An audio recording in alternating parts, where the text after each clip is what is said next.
parle. Chaque jour, Charles et Carole vous présentent la leçon de l'école du sabbat.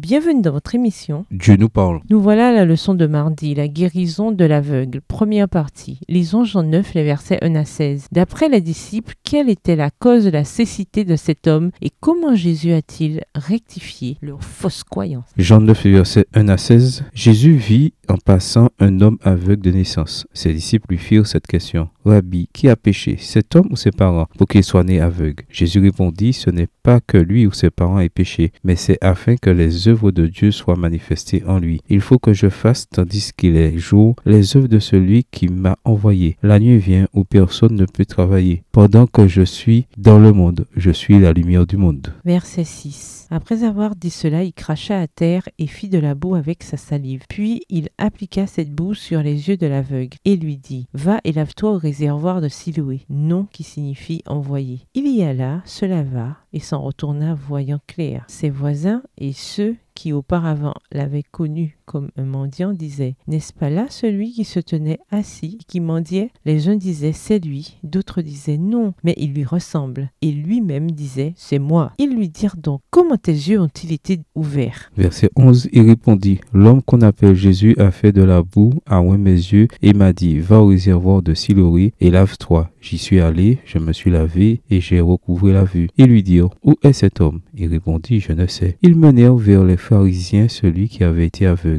Or, c'était un jour de sabbat que Jésus avait fait de la boue et lui avait ouvert les yeux. De nouveau, les pharisiens aussi lui demandèrent comment il avait recouvré la vue. Et il leur dit, il a appliqué de la boue sur mes yeux, je me suis lavé et je vois. Sur quoi quelques-uns des pharisiens dirent, cet homme ne vient pas de Dieu, car il n'observe pas le sabbat. D'autres dirent, comment un homme pécheur peut-il faire de tels miracles? Les disciples faisaient un lien entre la maladie et le péché. Un certain nombre de passages de l'Ancien Testament vont dans cette direction, comparé avec Exode 20, le verset 5, 2 Rois 5, le verset 15 à 27, 2 Rois 15, le verset 5, 2 Chroniques 26, les versets 26 à 21. Mais l'histoire de Job aurait dû leur apprendre à faire preuve de prudence et à ne pas établir un lien systématique entre les deux. Jésus met les choses au clair, sans pour autant réfuter tout lien entre le péché et la souffrance. Il évoque ici un objectif plus grand. Dieu serait glorifié par la guérison. Le récit contient certaines ressemblances avec le récit de la création quand Dieu forma le premier homme de la poussière de la terre. Genèse 2, verset 7. Tout comme Jésus fait de la boue pour donner à l'homme ce qui lui manque depuis sa naissance. Dans Matthieu, Marc et Luc, les récits de miracles suivent un modèle similaire. Présentation du problème, présentation du malade à Jésus, guérison et reconnaissance de la guérison accompagnée de louange à Dieu. Dans l'histoire de Jean, le chapitre 9, cette séquence s'achève au verset 7. Mais fait typique de Jean, c'est la signification du miracle qui devient le sujet de la discussion. Cela conduit à une longue interaction entre l'homme guéri et les chefs religieux. Cette discussion tourne autour de deux paires de notions opposées, péché,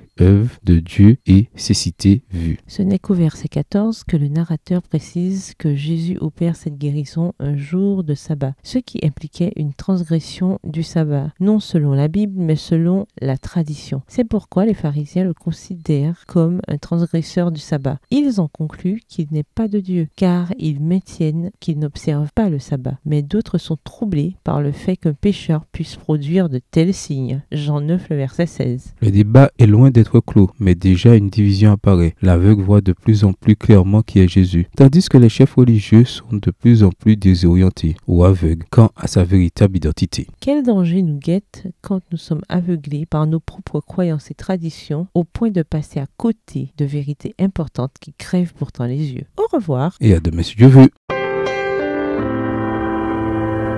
Dieu nous parle.